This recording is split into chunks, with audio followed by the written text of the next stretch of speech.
اہل تشیع اور روافض مسلک حق اہل سنت و جماعت کو ٹارگٹ کر رہے ہیں۔ ایسے میں ابھی کچھ وقت پہلے اہل تشیع روافض کی طرف سے ایک پریس کانفرنس سامنے آئی جس میں انہوں نے اہل سنت و جماعت کے 1400 سالہ عقائد و نظریات پر نہایت توہین آمیز کومنٹس کیے، لے دے کی، اور ہمارے معتقدات کے تقدس کو پامال کیا۔ ان توہین آمیز باتوں میں سے اور قرآن و سنت کی نصوص کا جو انکار ہوا ان میں سے ایک یہ کہ اہل تشیع نے حضرات خلفائے راشدین کے ماننے سے برملا انکار کیا، حتیٰ کہ خلفائے راشدین کو خلفائے راشدین کہنا یہ جو ٹائٹل ہے انہوں نے کہا ہم اس کو بھی نہیں مانتے، اس کا بھی انکار کیا۔ اور اسی طرح حضرت سیدہ طیبہ طاہرہ عابدہ زاہدہ مخدومہ معلمہ محدثہ مفسرہ ممجدہ مرشدہ سیدتنا عائشہ صدیقہ عفیفہ سلام اللہ تعالی علیہا و رضی اللہ تعالی عنہا، آپ کی نسبت بھی انتہائی ہتک آمیز گفتگو کی۔ نبی اکرم حبیب محتشم خطیب امم تاجدار عرب و عجم صلی اللہ علیہ وآلہ وصحبہ وبارک وسلم آپ کی اولاد اطہار کی نسبت انتہائی غلط گفتگو کی اور حقائق کو مسخ کرنے کی کوشش کی، اور یہ بولا گیا کہ رسالت مآب علیہ السلام کی صرف ایک بیٹی تھی، حضور کی باقی 3 صاحبزادیوں کا اور شہزادیوں کا پبلکلی کیٹیگوریکلی انکار کیا۔ اسی طرح حضور کے جلیل القدر صحابی جرنیل اسلام فاتح عرب و عجم خال المؤمنین برادر مولا مرتضیٰ صحابی مصطفیٰ کاتب وحی خدا حضرت سیدنا امیر معاویہ رضی اللہ تعالی عنہ، آپ کی نسبت بھی شیعہ نے اپنے خبث باطن کا اظہار کیا، اور اس کی وجہ وہ بل بنا جو پنجاب اسمبلی میں پیش ہوا، جو تقریباً 11 آئٹمز پر مشتمل تھا۔ اس تحفظ بنیاد اسلام 2020 ایکٹ کے نام سے وہ جو بل آیا، اس کا جو پوائنٹ نمبر 7 تھا، 8 تھا، 9 تھا، 10 تھا اور 11، تقریباً یہ 5 جو پوائنٹس تھے، آئٹمز تھے اور نکات تھے، ان کے حوالے سے خاص ان کو ایک تکلیف ہوئی، اور ان کے اندر جو ایک پرانا مرض ہے جس کو وہ عام حالات میں بڑا چھپانے کی، لکانے کی اور عام سادہ لوگوں کو دھوکہ دینے کی کوشش کرتے ہیں، اور تقیہ کر کے تو عام سادہ لوگوں کو اپنے بہلاوے پھسلاوے میں لے آتے ہیں۔ وہ چیز انہوں نے اس کا اظہار کیا یہاں پر کہ جی وہ جو 5 پوائنٹس ہیں ان پر ہمیں شدید تحفظات ہیں، ہمیں منظور نہیں، اور اس پر مختلف، ایک تو وہ پریس کانفرنس اور دوسرا پھر اور بھی اہل تشیع کے ذمہ دار لوگوں کے اس پر کچھ کومنٹس آئے، بیانات آئے، سٹیٹمنٹس آئے، جن سب کا لب لباب یہ ہے کہ انہوں نے قرآن و سنت کی واضح صریح نصوص کا، قرآن و سنت کے عطا کردہ نظریات کا، اللہ اور اس کے حبیب صلی اللہ تعالی علیہ وآلہ وصحبہ وبارک وسلم کے دیے ہوئے نظریات اور عقائد کا سر عام انکار کیا، اور بڑی بے باکی سے اہل سنت کے مقدس نظریات پر اٹیک کیا، حملہ کیا۔ اس کے جواب میں اہل السنہ والجماعہ کے ذمہ دار علماء مشائخ ہر ایک نے اپنے اپنے حیثیت کے مطابق جواب دیا، دے رہے ہیں، ہم نے بھی اس سے پہلے کوئی ایک دو نشستیں اس پر کی. آج پھر اختصاراً چند باتیں پیش کرنا چاہتا ہوں. اور پہلی بات ان میں سے یہ کہ شیعہ نے جو یہ کہا کہ نبی اکرم صلی اللہ تعالی علیہ وآلہ وسلم کے وہ صحابہ جن کو حضرات خلفائے ثلاثہ اور صاحبان خلافت راشدہ خلفائے راشدین کہتے ہیں، ان کا جو انکار کیا، تو اس کے جواب میں ہماری یہ جو وہ گزارش ہے کہ پہلے ذرا اہل تشیع اپنا لٹریچر پڑھ لو، اچھی طرح اپنی کتابیں پڑھ لو، پھر اس کے بعد کو بونگیاں مارنا یا کوئی اس طرح کے مغلظات کا اظہار کرنا. ہمارے پاس اس وقت اہل تشیع کی یہ معتمد اور مستند، میں جلدی سے حوالے دوں گا، صرف اس پر باقاعدہ ہم نے علادہ طور پر پروگرامز کا ایک سلسلہ آج سے شروع کی ہے، اور سب سے پہلے اسی عنوان کو خلافت راشدہ اور خلفائے راشدین کے عنوان کو ہم نے لیا ہے. کئی قسطوں میں ہم اس پر اہل تشیع کی کتب سے حوالہ جات اور ریفرنسز کوٹ کریں گے، باقاعدہ طور پر ایک پروپرلی ایک اس پوائنٹ کو لیں گے اور اس پر درجنوں بیسیوں دلائل دیں گے، اور اس روافظ کی جھوٹی اور دجل و فریب پر مبنی گندی سوچ کا انشاءاللہ ایسا رد کریں گے کہ پوری دنیا کے روافظ کو جرت نہیں ہو سکے گی کہ وہ اہل سنت کا پھر سامنا کر سکیں. اور یہاں میں اختصاراً کہ خلفائے راشدین ہم نہیں مانتے، اور ابو بکر عمر عثمان ہم ان کو نہیں مانتے، ان کی خلافت کو ہم نہیں مانتے. اس حوالے سے گزارش یہ کہ یہ شیعہ کی ہمارے پاس تفسیر ہے، قرآن کی تفسیر. اہل علم جانتے ہیں کہ علم تفسیر کا مقام علمی لٹریچر میں کیا ہوتا ہے. یہ قرآن کی تفسیر ہے اہل تشیع کی، اور 3 صدی ہجری کا شیعہ کا بہت بڑا مفسر علی بن ابراہیم قمی، یہ اپنی اس تفسیر میں سورہ تحریم کی تفسیر کرتے ہوئے ایک روایت یا نقل کرتا ہے، اور وہ روایت یہ ہے کہ نبی اکرم صلی اللہ تعالی علیہ وآلہ وسلم نے اپنی زوجہ محترمہ ام المؤمنین سیدہ حفصہ رضی اللہ تعالیٰ عنہ سے فرمایا، میں تمہیں ایک راز کی بات بتاتا ہوں، کسی کو خبر نہیں کرنی، بتانا نہیں ہے کسی کو ابھی. تو انہوں نے عرض کیا، جی حضور ضرور بتلائیے، میں راز ہی رکھوں گی اس کو. نبی اکرم صلی اللہ تعالی علیہ وآلہ وصحبہ وبارک وسلم آپ نے فرمایا، حفصہ سنیے، ان ابا بکر یلی الخلافہ بعدی ثم من بعدہ ابوک، فقالت من اخبرک بہذا، قال اخبرنی اللہ اخبرنی. نبی اکرم صلی اللہ تعالی علیہ وآلہ وسلم نے فرمایا، حفصہ سنیے، میرے بعد میرا بلا فصل جو نائب ہوگا، جو میرا خلیفہ ہوگا، میرا جان نشین ہوگا، میری اس مسند کا امین اور اس مسند کا وارث ہوگا، اس کا نام ابو بکر ہے رضی اللہ تعالیٰ عنہ. اور ابو بکر صدیق رضی اللہ تعالیٰ عنہ کے بعد حفصہ پھر تیرے بابا کا نمبر آئے گا، تیرے بابا عمر میری اس مسند کے وارث ٹھہریں گے اور اس مسند پر وہ آئیں گے. سید حفصہ نے سنا اور سن کے کہا، آقا جی ارشاد کیجئے آپ کو یہ کس نے بتایا ہے؟ تو اللہ کے حبیب صلی اللہ تعالی علیہ وآلہ وسلم نے فرمایا، اللہ اخبرنی. حفصہ یہ میں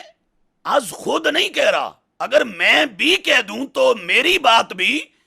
شریعت ہے، قانون ہے، میری بات بھی سند ہے، اتھارٹی ہے، میری بات بھی اللہ تبارک و تعالیٰ کے حکم اور ارشاد کے مطابق ایک ڈگری ہے، ایک حتمی ڈیسیژن، فیصلہ، قانون، کانسٹیٹیوشن اور لا ہے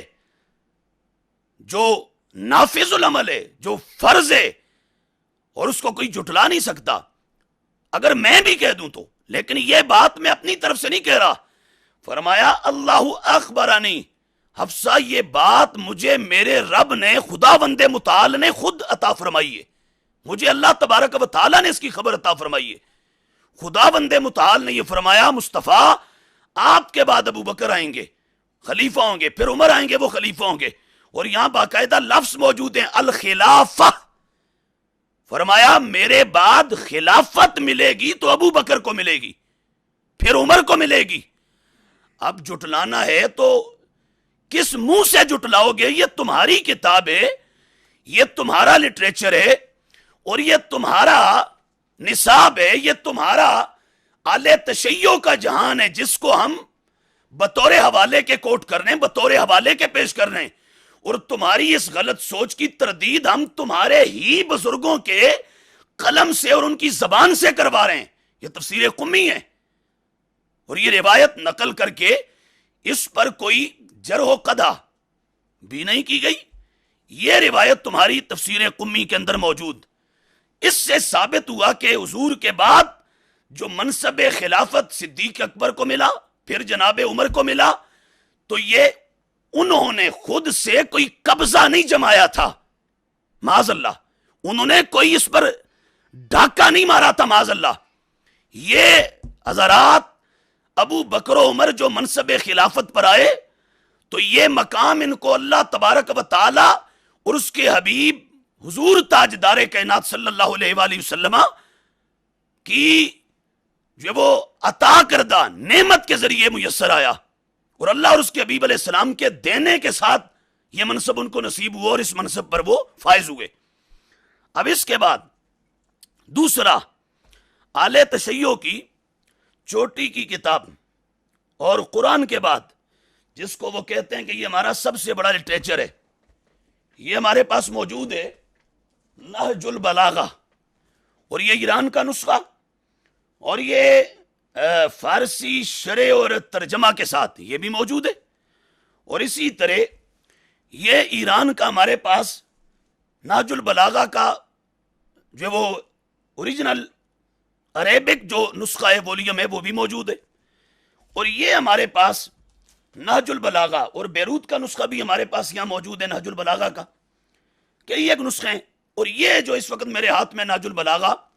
یہ پاکستان یا لاہور سے چھپا ہوا ہے، اعلی تشیع کے مفتی جعفر حسین نے یہ ترجمہ کیا اردو میں نہج البلاغہ کا، اور شیعہ کا یہ نہج البلاغہ کا مستند ترین ترجمہ ہے، معتمد ترین ترجمہ۔ اب یہ میں یہاں سے مولا مرتضی علی ابن ابی طالب کرم اللہ تعالیٰ وجہ الکریم کا خطبہ پیش کرتا ہوں، اور خطبے میں پھر مولا مرتضی کے خطبے کا جو ترجمہ اعلی تشیع تمہارے مفتی جعفر نے کیا وہ سناتا ہوں۔ اس کے بعد شاید تمہارے یہ مغلظات کا سلسلہ بند ہو جائے، شاید تمہارے بوتھے بند ہو جائیں، اور شاید سمجھ آ جائے، ہے بڑا مشکل، لیکن ہو سکتا ہے کم از کم اپنے ان بڑوں کا تمہیں حیا آ جائے، اور اس طرح سرے عام حقائق کو کچلنے اور مسلنے کا جو تم نے ایک بازار گرم کر رکھا ہے، اس سے شاید تم باز آ جاؤ۔ یہ مولا مرتضی کا خط ہے جو آپ نے لکھا تھا حضرت سیدنا امیر معاویہ رضی اللہ تعالیٰ عنہ کی طرف، اس میں مولا علی میں اختصار سے اب اپنی شرح یا وضاحت میں بھی نہیں جاتا، ایگزیکٹ ٹیکسٹ پڑھتا ہوں۔ یہ مولا مرتضی کا خطبہ ہے جو آپ نے حضرت امیر معاویہ رضی اللہ تعالیٰ عنہ کو لکھا، آپ کا لیٹر ہے، آپ کا ایک خط ہے، ایک کتاب ہے، اور مولا علی اس میں فرماتے ہیں معاویہ سنیے، انہو بایعن القوم الذین بایعوا ابا بکر و عمر و عثمان علی ما بایعوہم علیہ۔ اب ترجمہ کیا ہے اس کا؟ میں اپنے لفظوں میں کروں گا تو شاید ہو سکتا ہے ان کو سوٹ نہ کرے۔ یہ جعفر حسین تمہارا مفتی کہتا ہے کہ معاویہ ابن ابی سفیان کے نام کیا کہا؟ جن لوگوں نے، معاویہ سنیے، جن لوگوں نے ابو بکر عمر عثمان کی بیعت کی تھی، انہوں نے میرے ہاتھ پر اسی اصول کے مطابق بیعت کی جس اصول پر وہ ان کی بیعت کر چکے تھے۔ اب یہ تمہاری کتاب چوٹی کا لٹریچر، قرآن کے بعد تم کہتے ہو جو سب سے اوپر لیول کا ہمارا نصاب ہے وہ نہج البلاغہ ہے، سال ہا سال جس پر خطبے دیتے ہو، پروگرامز کرتے ہو، جس کی شرح پر پورے درس کرتے ہو۔ اب میں اس کی شروعات کی طرف جاؤں تو ایک لمبا اس میں آگے پھر وضاحت کا سلسلہ ہے۔ ہمارے پاس شرح ابن ابی الحدید موجود ہے، شرح ابن میسم بحرانی موجود ہے، اور اس کے علاوہ کو 5-6 شروعات نہج البلاغہ ہیں، اس میں بھی ہم نہیں جاتے. یہ بات یہاں ترجمے سے حل ہو رہی ہے. تمہارا جعفر حسین مفتی، وہ تمہارا ٹرانسلیٹر، تمہارا انٹرپریٹر، تمہارا ایلیبوریٹر اس کا ترجمہ کر رہا ہے. کیا کہا؟ اے معاویہ رضی اللہ تعالیٰ عنہ، سنیے میری بیعت، مجھ علی کی بیعت انہی لوگوں نے کی جنہوں نے بیعت کی تھی میرے امام ابو بکر کی، میرے امام عمر کی، میرے امام عثمان کی، اور انہی اصولوں پر میری بیعت کر رہے ہیں جن اصولوں پر انہوں نے ان تینوں کی بیعت کی تھی. اب اس سے کیا چیز واضح ہو رہی ہے؟ اگر وہ جو تم بیان کر رہے ہو اگر وہ ٹھیک ہے تو مولا پاک کو تو کہنا چاہیے تھا کہ ابو بکر عمر عثمان معاذ اللہ وہ غلط تھے، معاذ اللہ غاصب تھے، معاذ اللہ قابض تھے، معاذ اللہ ناجائز انہوں نے یہ ہتھیار لیا تھا ہم سے، یہ کہتے. اور معاذ اللہ یہ کہتے کہ جنہوں نے ابو بکر عمر عثمان کی بیعت کی تھی یہ لوگ بھی غلط ہیں، کہ انہوں نے ان کو کیوں اپنا امام مانا، کیوں ان کی بیعت کی، کیوں حمایت کی. کیوں؟ اس لیے کہ ظلم کی حمایت بھی تو ظلم ہوتا ہے، ظلم کی فیور بھی تو اپنی جگہ خود ایک ظلم ہے. اور اگر تمہارا اعتقاد مانا جائے تو پھر تو مولا پاک کو یہ کہنا چاہیے تھا کہ معاذ اللہ وہ تینوں بھی غلط تھے، جنہوں نے ان کی بیعت کی وہ بھی غلط تھے، اور جن اصولوں پر کی تھی وہ اصول بھی غلط تھے. جبکہ حاشا و کلا مولا علی ابن ابی طالب، مولا مرتضی کرم اللہ تعالی وجہ الکریم نے ان تینوں میں سے کوئی بات نہیں کہی. مولا پاک نے کیٹیگوریکلی، اوبویسلی، فیئرلیسلی مولا علی کرم اللہ تعالی وجہ الکریم نے فرمایا سنو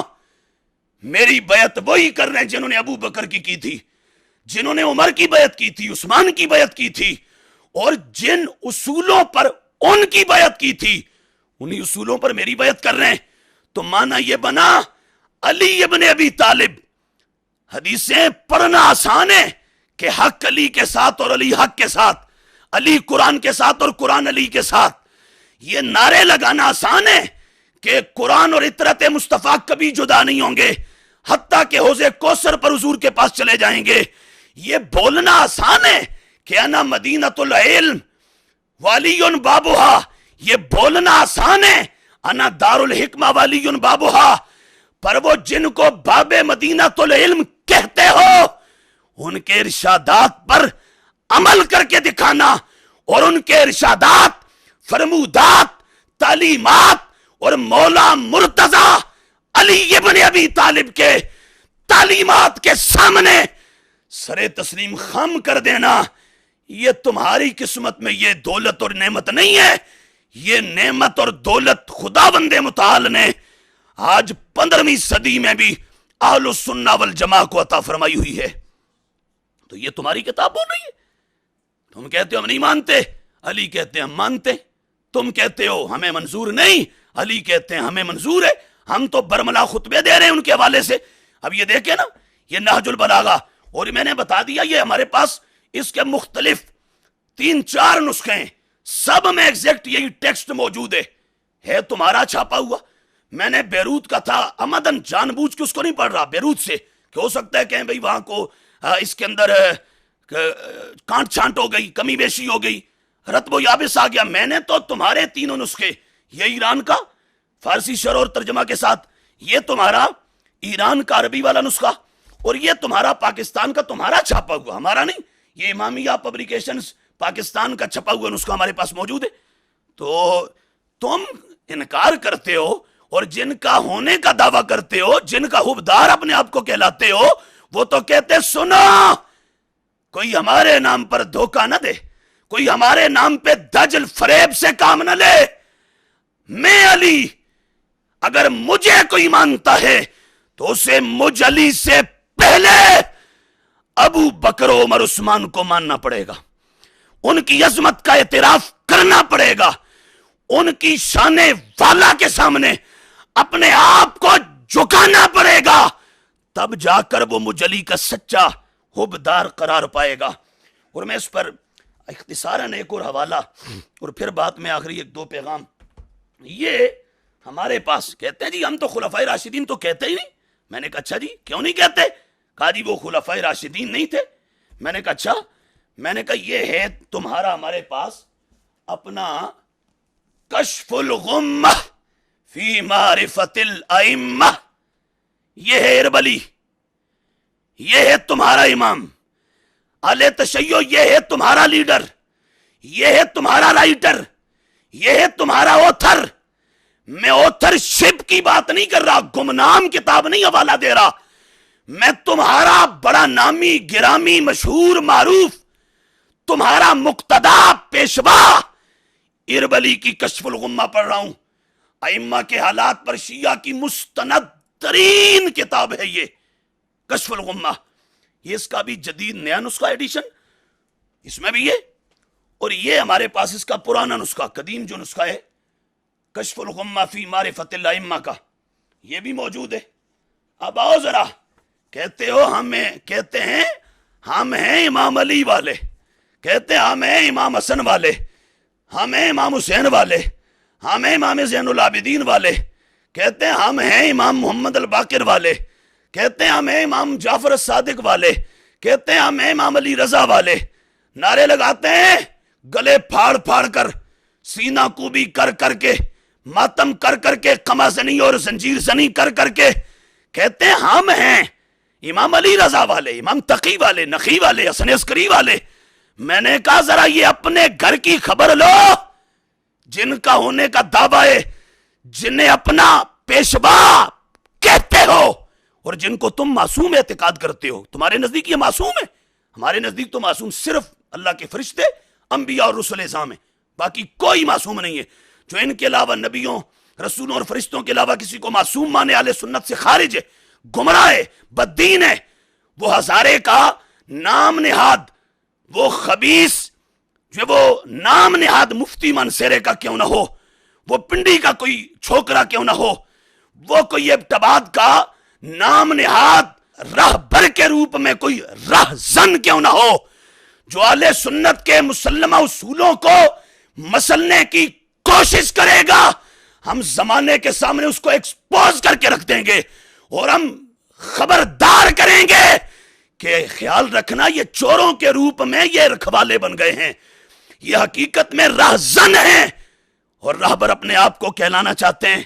تو اہل سنت کے نزدیک انبیاء، رسول اور فرشتوں کے علاوہ کوئی معصوم نہیں۔ تمہارے نزدیک تو یہ معصوم ہے نا،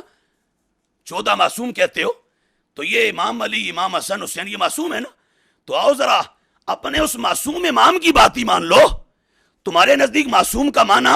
تم کہتے ہو یہ ہے کہ گناہ کبیرہ صغیرہ تو چھوڑو، ہمارا جو وہ اعتقاد ائمہ معصومین کے حوالے سے شیعہ تم کہتے ہو کہ ہمارا اعتقاد یہ ہے کہ ان سے خطائے اجتہادی بھی نہیں ہو سکتی، تو یہ امام معصوم ہے تمہارے قول کے مطابق، امام حسن بن علی بن ابی طالب رضی اللہ تعالیٰ عنہ۔ آپ نے جب حضرت امیر معاویہ سے صلح کی تو صلح نامہ جو لکھا، تو وہ صلح نامہ معلوم ہے کیا ہے؟ یہ میرے پاس تمہاری کشف الغمہ اس میں بھی موجود ہے، اور یہ ملا باقر مجلسی کی 110 جلدوں کی کتاب بہار الانوار اس کے اندر بھی موجود ہے، دونوں کتابوں میں ہے۔ اور اس کے علاوہ بھی شیعہ لٹریچر میں کیا امام حسن نے جب صلح کی تو کیا کہا، وَمِن كَلَامِهِ علیہ السلام، میں یہ متن پڑھ رہا ہوں، ما کتبہ فی کتاب الصلح، کتاب صلح نامے میں کیا لکھا آپ نے لکھا بسم اللہ الرحمن الرحیم، اللہ کے نام سے شروع جو نہایت مہربان رحمت فرمانے والا ہے۔ هذا ما صالح علیہ الحسن بن علی بن ابی طالب معاویہ بن ابی سفیان صالحہ على ان يسلم الیہ ولایۃ امر المسلمین على ان يعمل فیہم بکتاب اللہ تعالی وسنت رسول اللہ صلی اللہ علیہ وآلہ وسلم وسیرت الخلفاء الراشدین۔ امام حسن نے جب امیر معاویہ کو اقتدار اور زمام اقتدار سونپی تو سونپتے ہوئے کیا کہا میری اور معاویہ کی صلح ہو رہی ہے، کس بات پر؟ کہا ان اصولوں پر صلح ہو رہی ہے کہ میں مسلمانوں کی ولایت کا معاملہ، سربراہی کا معاملہ، اقتدار، حکومت اور امارت اور یہ زمام اقتدار میں معاویہ کے حوالے کروں، اور میں اس شرط پر حوالے کر رہا ہوں کہ معاویہ ہمیشہ کتاب اللہ کے مطابق چلیں گے، قرآن کے مطابق آپ اپنا نظام چلائیں گے، سنت رسول صلی اللہ علیہ وآلہ وسلم حدیث پاک کے مطابق اپنا نظام مملکت چلائیں گے اور زمام اقتدار کو چلائیں گے۔ اور تیسرا کہا ایک تو قرآن کے مطابق کریں گے عمل، دوسرا سنت مصطفیٰ حدیث کے مطابق چلیں گے، اور تیسرا کہا خلفائے راشدین کی سیرت کے مطابق معاویہ اپنی حکومت چلائیں گے۔ اب یہاں پر لفظ کیا ہے؟ خلفائے الراشدین وسیرت الخلفائے الراشدین۔ اب کرو جا کے انکار، پوچھو جا کے اربلی سے یہ کیا لکھ دیا ہے تو نے؟ ہم تو لاہور کے پریس کلب میں گلے پھاڑ پھاڑ کے اور بڑے بڑے منہ کھول کھول کے کہہ رہے تھے کہ ہم تو مانتے ہی نہیں، اور یہ کیا کر دیا اربلی، یہ کیا لکھ دیا تو نے ہمارے لیے؟ یہ تمہارے گلے کا توق ہے، صبح قیامت تک تم جواب نہیں دے سکتے۔ اگر ہے کسی کو ہمت، روافظ میں اگر کوئی علم کا کمانڈر اپنے آپ کو سمجھتا ہے، 30 مار خان سمجھتا ہے، اگر کوئی اپنے آپ کو رستم سمجھتا ہے اور پہلوان سمجھتا ہے، تو ہم دعوت دے رہے ہیں کہ ہمارا سامنا کرو، اور یہ تمہاری کتب سے دلائل کے ساتھ ہم اگر چند منٹس کے اندر ثابت نہ کر کے دکھائیں تو ہم سرے عام معافی مانگیں گے اور سرنڈر کر دیں گے، اور اگر ہم 10 منٹ کے اندر اندر ہم تمہارے بقیے